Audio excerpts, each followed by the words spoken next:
October 1962. The Cold War is at its height. The United States and the Soviet Union are on the verge of thermonuclear war over the Cuban Missile Crisis.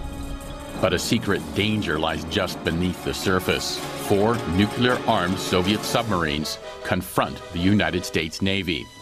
New information reveals that Soviet subcommanders had independent authority to fire their nuclear torpedoes.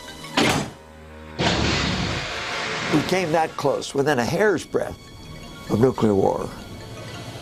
This is a story about human judgment and human error, a lesson in the failure of communication and the triumph of restraint.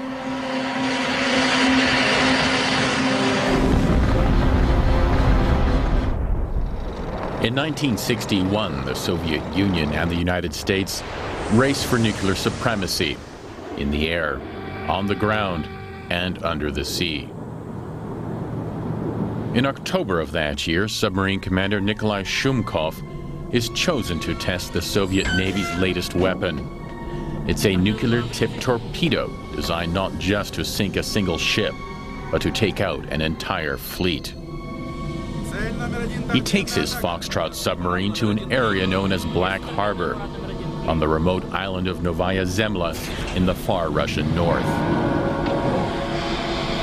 Торпедный аппарат пли! Есть торпедный аппарат пли! Пли!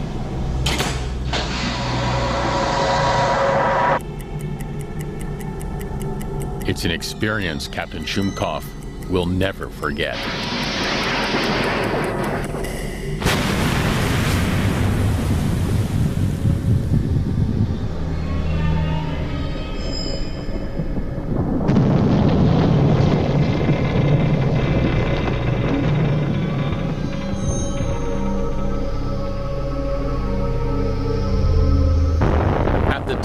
Soviets are lagging far behind in the arms race.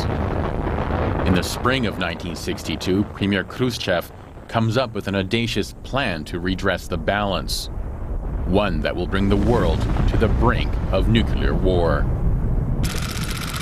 September 1962, Polyarny submarine base. Captain Shumkov and 3 other submarine commanders receive an extraordinary assignment. It's shrouded in secrecy and given the codename Kama. Ryura Ketov, Alexei Dubivko, Valentin Savitsky, and Nikolai Shumkov are all in their early 30s. Well-trained, the elite of the Soviet Navy. They realize this will be no ordinary patrol. The mission comes with authority never before given to Soviet submarine captains. They have permission to fire nuclear torpedoes without any direct authorization from Moscow. The sub's personnel were very well prepared for the use of atomic weapons. They could do it at any moment, under any circumstances. Just give the order. Before leaving on their mission, the 4 men make a pact. Captain Ketov remembers. We made it between us absolutely clear, especially on that grey subject of usage of nuclear weapons. If one of my friends would deploy nuclear weapons, I would deploy them too. October 2nd, 1962. With nuclear weapons in place and packets of sealed orders, the 4 Foxtrots slip out to sea. Our orders were to open the envelopes after we left the Kola Bay. That was when we first learned we were headed for Cuba, Marial. No Soviet submarine has ever been sent on such a long-distance mission before. We plunged into it head first, knowing nothing of the international situation. We just went in blindly, without knowing what was in store for us. American President John F. Kennedy is haunted by Fidel Castro's Cuba, a communist outpost only 70 miles from America's shores. Special counsel to the president, Theodore Sorensen.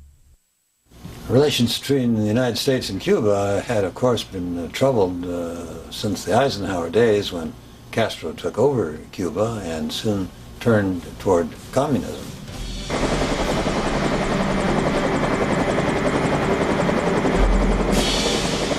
In the spring and summer of 1962, President Kennedy orders military training exercises, including anti-submarine warfare.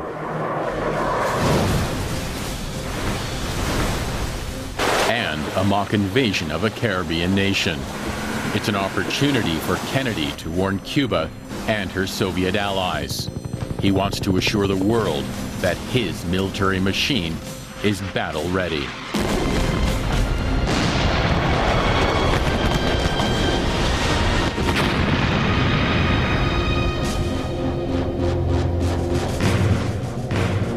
Cuban leader Fidel Castro has befriended the Soviets. It's a friendship Premier Khrushchev can use. He's desperate to restore the nuclear balance, and with it, his own political prestige. Codenamed Operation Anadir, Khrushchev turns the island of Cuba into an armed stronghold. At the heart of a massive defensive buildup are 36 medium-range SS-4 ballistic missiles and 2 longer-range SS-5s. The power of their warheads ranges from 200 to 800 kilotons, 10 to 35 times the explosive force of the Hiroshima bomb. The Soviet submarines are the final element of the force to leave for Cuba. They are given only 3 weeks to get there and are under strict orders to do so in complete secrecy, to preserve Khrushchev's plan. The crossing had to be covert.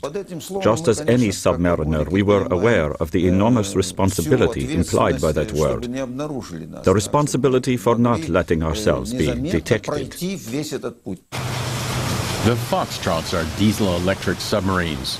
The air-gulping diesel engines propel them on the surface at a steady speed of 18 knots, or 21 miles per hour. When they need to hide, they submerge using battery power, but their speed is reduced to 16 knots, or 18 miles per hour. At that time, in October, there was already daytime and nighttime in the Arctic region, so we took advantage of the nighttime to emerge and make some headway on the surface. At CIA headquarters in Langley, Virginia, Director John McCone is worried. Something is going on in Cuba. He's been requesting U-2 spy plane flights over the island, but bad weather has been hampering missions. Cloud cover is hiding activities below. So far, Khrushchev's secret is holding. October 13th, 1962. The stretch of ocean between Newfoundland and the Azores is the U.S. Navy's main anti-submarine barrier. It is patrolled by American planes and ships. Their sole purpose is to detect any and all Soviet submarine activity. By the time we reached the main ASW barrier, that is, the Newfoundland Azores line, we were quite positive we were under surveillance. But in fact, the 4 Soviet Foxtrots slipped through just in time. Sensing trouble over Cuba, the United States Navy increases its sub-hunting activities in the Atlantic. The U.S. Navy isn't the only concern. The submarines run into a fierce mid-Atlantic storm.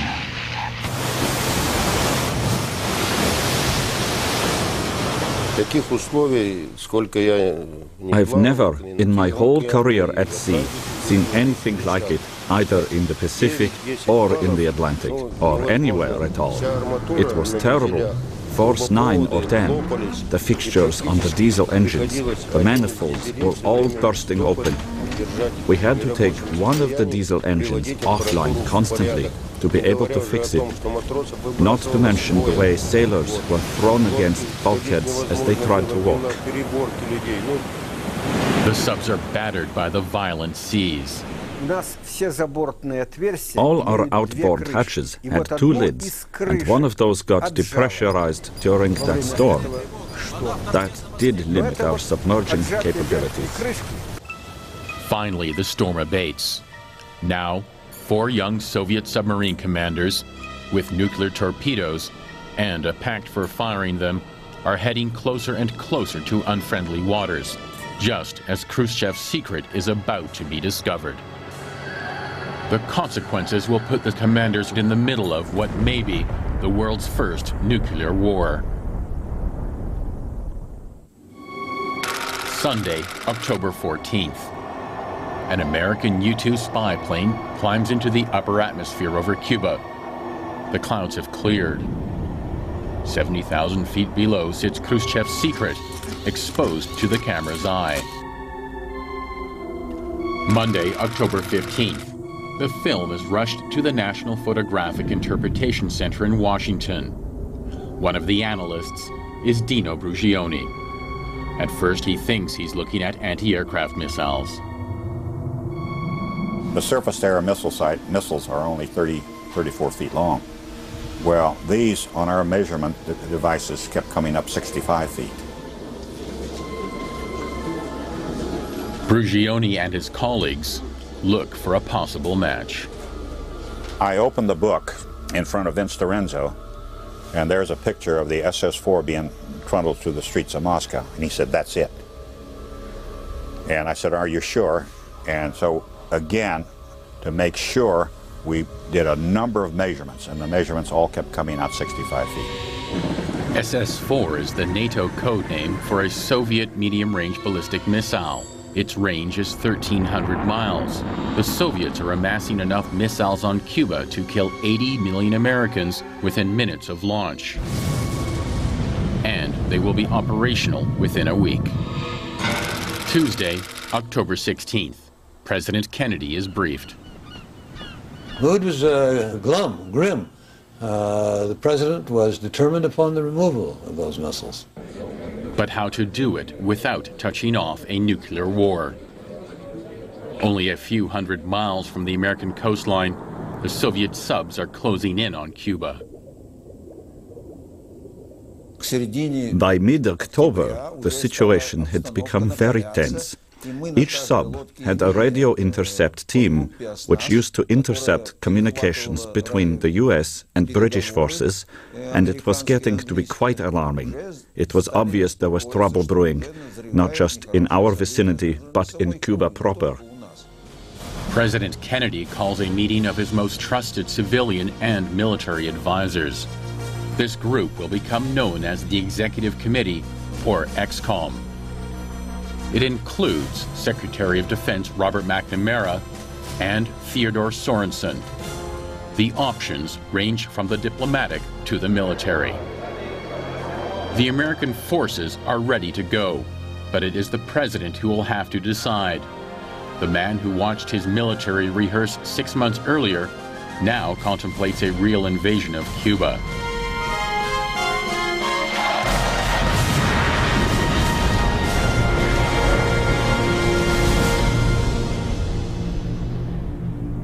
The attack that the advisors were recommending was a huge attack. The first day's airstrike, 1,080 sorties, more than any day in the Kosovo War. At the 11th hour, a new alternative emerges. McNamara advocates a naval quarantine of Cuba. The Navy will stop Soviet shipments to the island until the missiles are removed. Kennedy agrees. But neither the president, McNamara, nor EXCOM know of Premier Khrushchev's underwater threat, the 4 nuclear-armed submarines. The U.S. Navy is preparing to enforce a quarantine line around Cuba, an arc that extends 500 miles into the Atlantic. Much of the fleet is already at sea. Those still on shore are scrambling to get ready. Newport Naval Base, Rhode Island. Rudy Rump is a radar man on the USS Blandy, a destroyer that's part of a carrier group designed to hunt submarines. A number of guys try to make phone calls from the base communications center. while those of us who were not lucky enough were restocking the ship. And approximately 9 o'clock that night, or 2100, we got underway. The USS Blandy is heading for 26 degrees north, 68 degrees west, the rendezvous point for the Essex carrier group. The USS Essex slips out of the naval base at Guantanamo Bay. Aboard her are squadrons of specialized aircraft designed for hunting down and killing submarines. Norfolk Naval Base, Virginia. For USS Cecil Captain Charles Rozier, the crisis also means a sudden return to active duty. Reported to the base, and the Commodore says, we want to send you out on a little mission here, so you better have your wife get you some clothes to the ship. I said, how long is it going to be? I don't know. Where are we going? I can't tell you. The Soviet Foxtrot submarines have reached the Gulf Stream. The warm ocean currents are turning their cold water subs into steel ovens. People were fainting at their battle stations, up to 14 cases a day, because the temperature in the sub was 150 degrees Fahrenheit, except for the end compartments, which were slightly cooler, no more than 100 to 115 Fahrenheit, where the men went for a breather. In the high temperatures, the sub's diesel engines are starting to overheat, filling the interior with thick, acrid gases. They must fully surface to ventilate, but this is becoming more and more dangerous. Washington, October 22nd. At the morning briefing, Chief of Naval Operations Admiral George Anderson tells the XCOM it will take at least 10 to 14 days before Soviet submarines can be moved into the quarantine area. So far, the 4 Foxtrots remain undetected, but that's about to change. Later that very afternoon, CIA Director John McCone reports to the XCOM that a fleet of 4 Soviet submarines are in position to reach Cuba within days, not weeks. The Foxtrots have been found. So far, only a few know of the crisis brewing in the seas around Cuba. Along with most of the world, Captain Rozier is about to discover the gravity of his mission. Monday, October 22nd, 7 p.m. U.S. forces worldwide go to DEFCON 3. DEFCON 1 is war. At the same time, President Kennedy addresses the nation and the world. Good evening, my fellow citizens. This government, as promised, has maintained the closest surveillance of the Soviet military buildup on the island of Cuba. Within the past week, unmistakable evidence has established the fact that a series of offensive missile sites is now in preparation on that imprisoned island. The purpose of these bases can be none other than to provide a nuclear strike capability against the Western Hemisphere. To halt this offensive buildup, a strict quarantine on all offensive military equipment under shipment to Cuba is being initiated. All ships of any kind bound for Cuba, from whatever nation or port, where they're found to contain cargoes of offensive weapons, be turned back. I call upon Chairman Khrushchev to halt and eliminate this clandestine, reckless, and provocative threat to world peace and to stable relations between our two nations. Thank you, and good night. The word is out. A nuclear showdown has begun. Tuesday, October 23rd. President Kennedy signs the quarantine order. Secretary of Defense McNamara briefs the media. I have taken the necessary steps to deploy our forces to be in a position to make effective the quarantine at 2 p.m. tomorrow, Greenwich time. That will be the equivalent of 10 a.m. Eastern Daylight Time. The U.S. Navy deploys the largest American naval force since World War II. Aircraft carriers, cruisers, destroyers, submarines, guided missile frigates, and shore-based aircraft. The submarine hunter-killer group, led by the aircraft carrier USS Essex, is stationed near the center of the quarantine line. The destroyer USS Blandy is part of this group. This force will patrol the quarantine line and stop all Soviet arms shipments. The 4 nuclear-armed Soviet Foxtrots and the U.S. Navy are reaching the quarantine line at almost the same moment. But the Foxtrots have a serious problem. While they can receive messages, they themselves cannot raise Moscow by radio. Moscow was totally jammed. In answer, there was nothing, emptiness. It's like Moscow doesn't exist. We knew things were coming to a head, that trouble was brewing. On the evening of October 23rd, Kennedy is told Soviet submarines are moving into the Caribbean.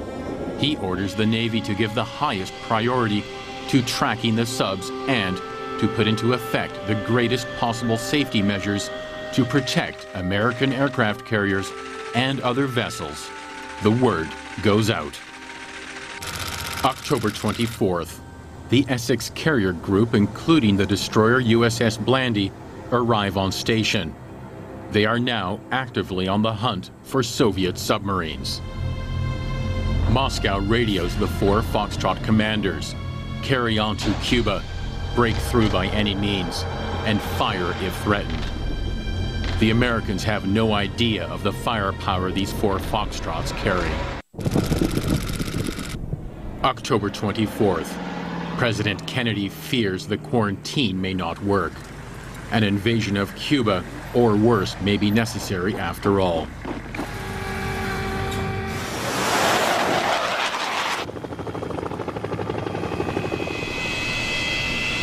"10 a.m. Eastern Standard Time. The quarantine is now in effect. There are at least 30 Soviet merchant ships steaming towards Cuba. 4 of them carry more nuclear missiles. McNamara advises the president that 2 Soviet freighters, the Kimovsk and the Gagarin, are within 2 hours of the quarantine line. They will be intercepted by the U.S. Navy. Then, more troubling news. There is a submarine very close, we believe, to each of them, and therefore it should be 20 to 30 miles from these ships at the time of intercept, and hence it's a very dangerous situation. The Navy recognizes this, is fully prepared to meet it. Mistakenly, the XCOM believes the Soviet subs are guarding the ships, a mistake that could spell disaster. Now, American naval ships and the Foxtrots are within firing range of each other.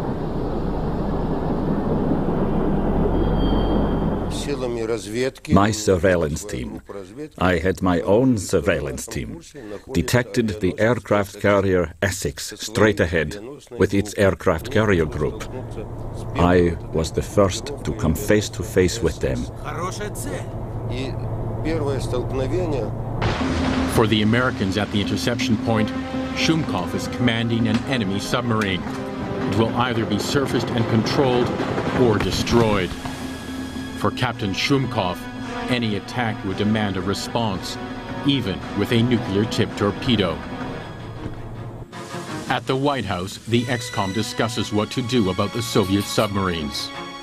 McNamara says the Navy will use 3 practice depth charges as a signal to enemy submarines to surface. We have depth charges that have such a small charge that can hit the submarine without damaging the submarine. We propose to use those as warning depth charges. Trouble is, any explosion, large or small, could be interpreted as a blatant attack and force retaliation. This is the time of greatest worry for the president, according to his brother, Attorney General Robert Kennedy. If he doesn't surface, we're just going to attack him anyway. We don't want to have the first thing we attack is the Soviet submarine.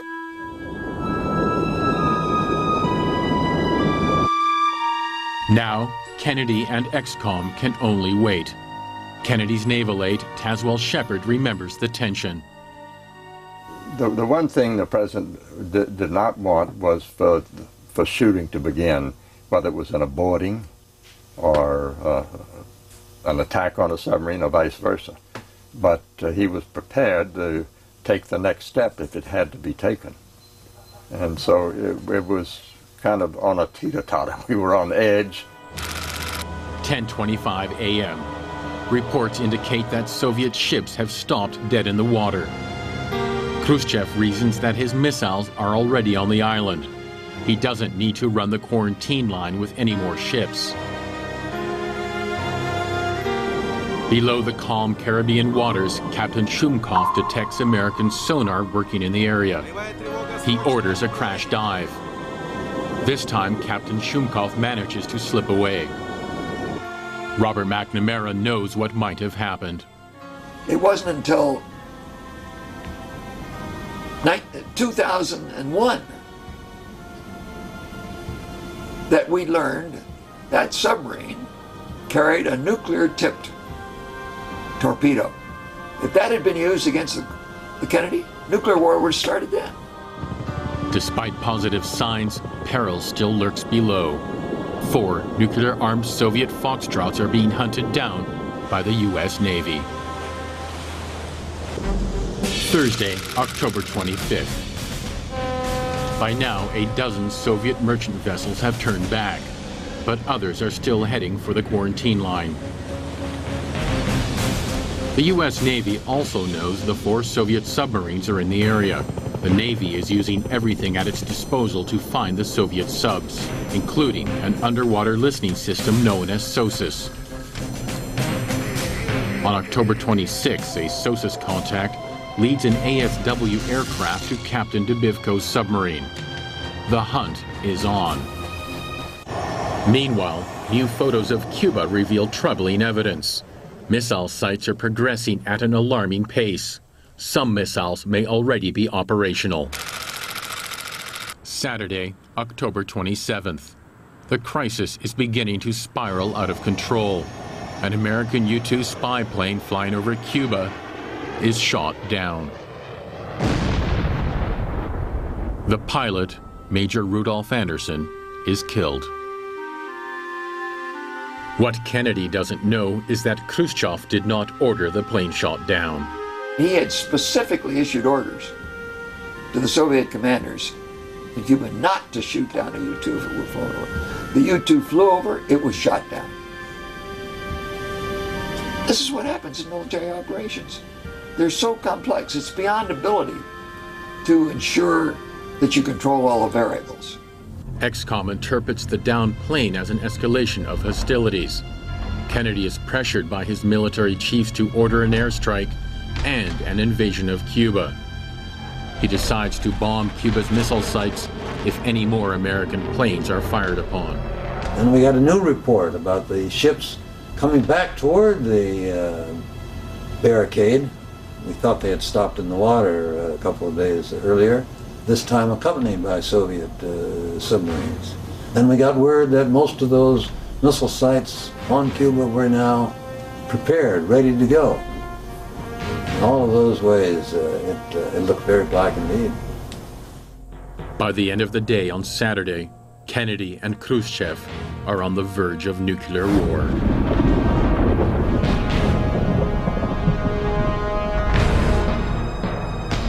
Fyodor Berlatsky was an advisor to Nikita Khrushchev. This man asked me, did you send your family outside of Moscow? And I asked him why I must do it. And he told me that it can happen atomic blow from the United States. It was dangerous, very dangerous. If it came to a point of nuclear exchange, the time required for the nuclear missiles to arrive in Washington would allow enough time for the presidential helicopters to take the president out. But our families would probably be left behind. I would not be able to take my wife and son on the helicopter with the president. So it was a grim time. Sunday, October 28th, 6 a.m. The CIA reports to Kennedy that 24 medium-range ballistic missiles on the island of Cuba are fully operational and pointed at America. 3 hours later, at 9 a.m., a dramatic announcement on Radio Moscow. Premier Khrushchev has sent a message to President Kennedy today. The Soviet government has ordered the dismantling of weapons in Cuba, as well as their crating and return to the Soviet Union. Khrushchev will remove the missiles. The public breathes a huge sigh of relief, believing a nuclear war has been narrowly averted. In fact, the danger is far from over. The 4 Foxtrots with nuclear torpedoes in their tubes are not ordered home. They remain a deadly presence.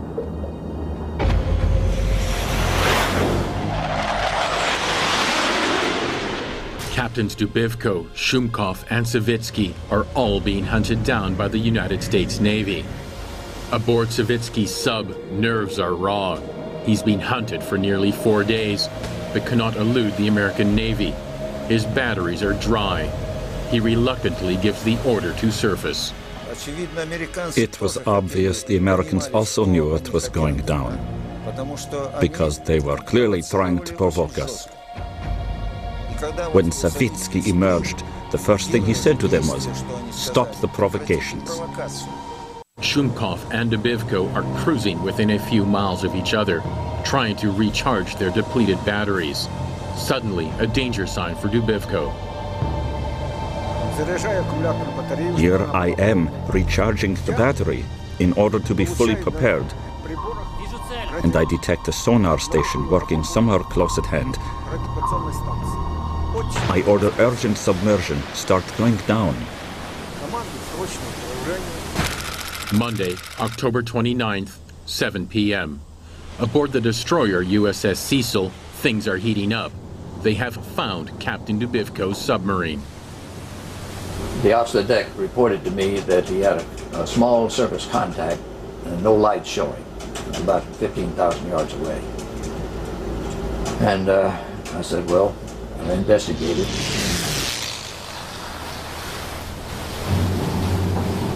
As a result of that investigation, that contact suddenly disappeared. So we knew then that it was a submarine. Captain Dubivko believes his comrade, Captain Shumkov, is in the area. I figured the destroyer was going for Shumkov because he had been placed right next to me by General Headquarters. So, as I knew Shumkov's battery was in poor condition, I decided, instead of evasive maneuvers, to take the destroyer off his back while it was still alone. I figured I could always lose it afterwards.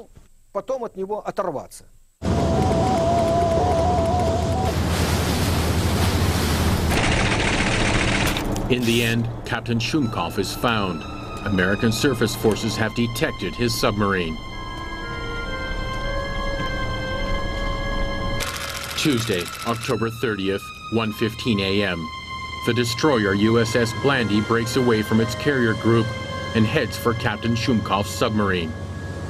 Well, when we first picked her up, she was on the surface. As we closed in from 3 different angles, she submerged. The American Navy is quickly closing in. 1 Foxtrot submarine has been surfaced, but 3 remain somewhere below, deadly and unseen. Captain Charles Rozier of the USS Cecil is chasing Dubivko down. He's nearly on top of the enemy submarine. Next contact.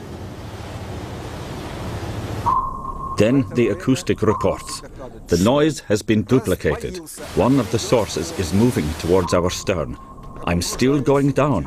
After a while, the destroyer passes directly overhead and knocks down my aerial.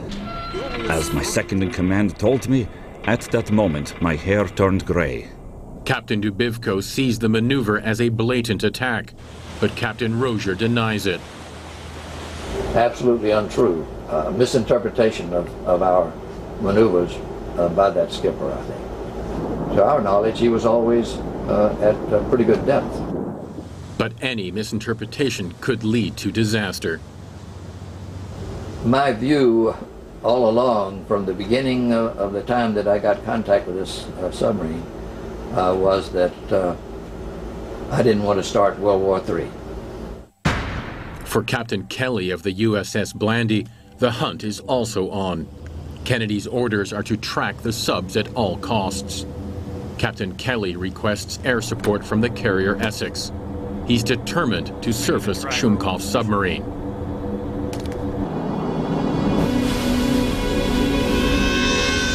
The American Navy is right on top of Shumkov.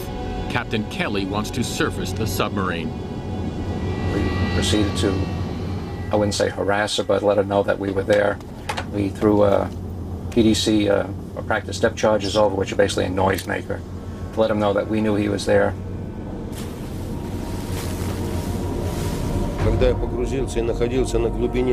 When I was at the depth of 50 feet, one of the ships moved right over us. All compartments reported noise of the ship's screw propellers. And then the ship fired 3 grenades.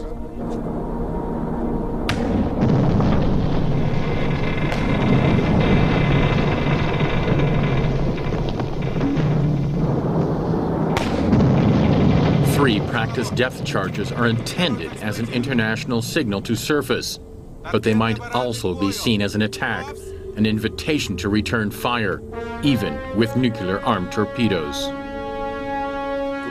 How could I emerge with the ships right on top of me? One was passing directly overhead, others were on all sides of me.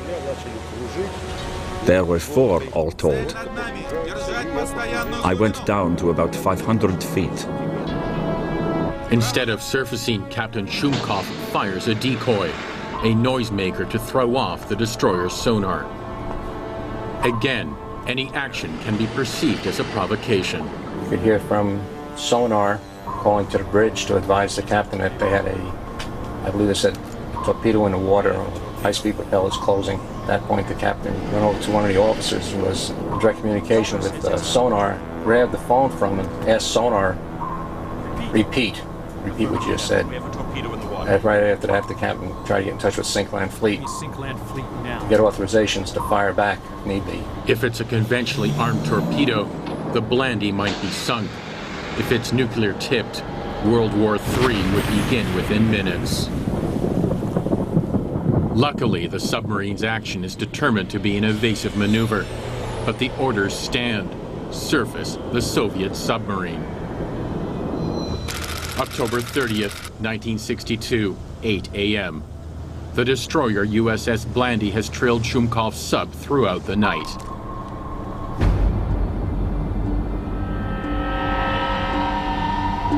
Captain Shumkov has no choice. His batteries are out. His oxygen supply is getting low. He must surface in the midst of the U.S. Navy.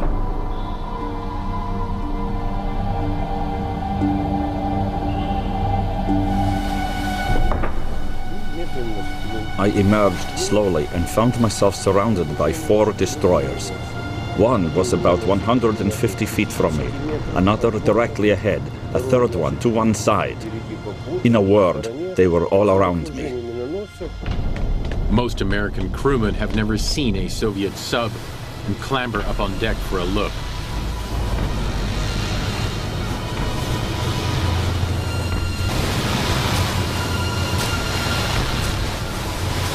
Photos are taken for identification.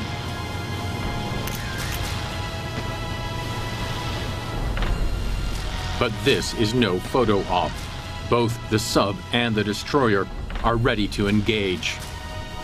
After repeated attempts, Captain Shumkov finally manages to raise Moscow. We were on the brink of war because during the continuous communication session we received orders to have weapons at standby. To stand by for firing weapons or to be ready to fire weapons. That meant that the next order that would follow would be to fire weapons.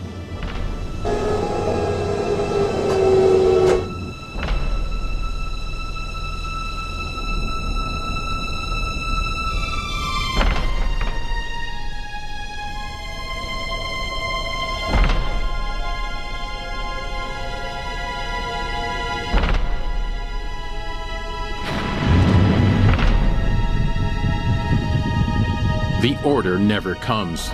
Captain Shumkov's submarine, with 2 of her 3 engines disabled, is escorted out to sea.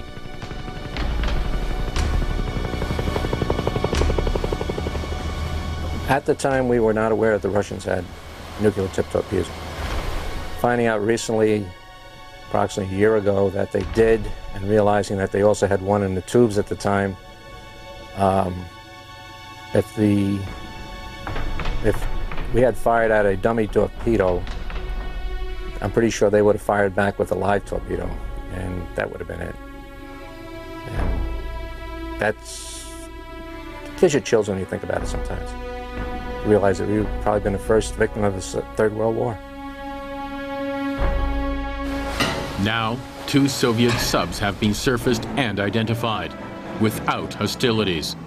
But still, 2 Foxtrots patrol the depths.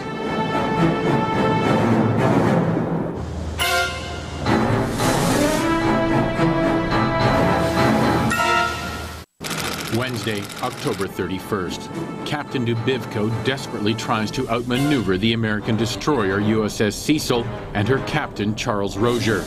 But Dubivko's batteries won't last, and his men are near exhaustion. He tried to escape by getting in our wake, which is where we have the least capability of detecting with our sonar gear. That submarine is capable of 15 knots submerged. And he did go up to high speed and try to escape, but we were able to follow his wake and keep track. The submarine, Captain Dubivko, and his men have reached the end of their endurance. After being chased for 36 exhausting hours, he has very little choice. Then 2 more ships came, and they all surrounded me on all sides, tight. I tried breaking out, but couldn't do much, considering I couldn't go deeper than 230 feet. From the start of their mission, the greatest priority was to remain undetected. It's the submariner's code of honor. I still had to emerge in order to recharge the storage battery, which is just what I did.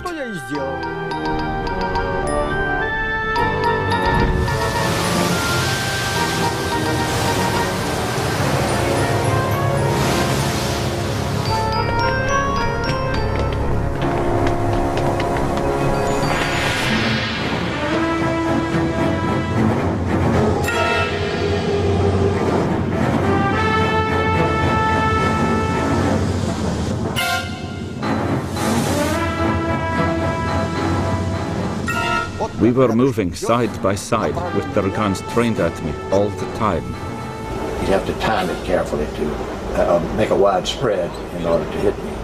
But I couldn't have prevented him from shooting at me. They are face to face, weapon to weapon. For Captain Rozier and Commander Dubivko, the seconds tick by. One bad decision by either man can have devastating consequences.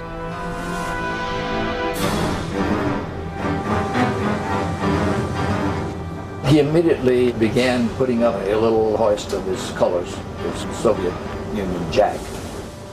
Dubivko chooses flags over firepower. The first hoist I raised for the submarine, the international code signal to the submarine, I think it's Echo Foxtrot, but it means, can I be of assistance? The Americans asked if I required help. I said no, I did not need any help, and asked them not to interfere with me. It's a humiliating blow for Captain Dubivko. Yet, had he defended his submarine with one of his nuclear torpedoes, he would have triggered World War III. By November 1st, 3 Soviet Foxtrots have been surfaced, monitored, and escorted away from the quarantine line. Captain Ketov alone has managed to remain undetected after a number of close calls with his relentless pursuers.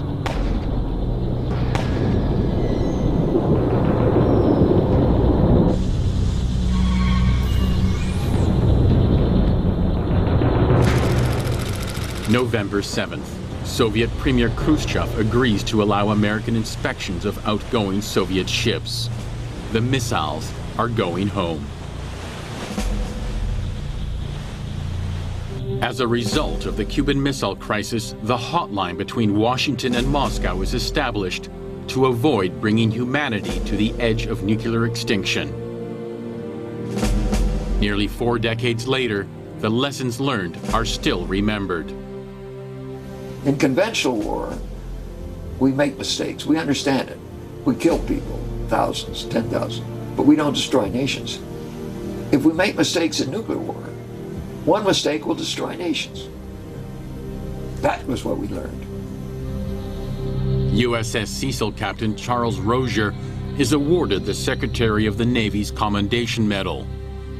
For Captains Savitsky, Ketov, Dubivko, and Shumkov, Operation Kama won't end until their return to base in December. The most difficult mission of their naval careers is over.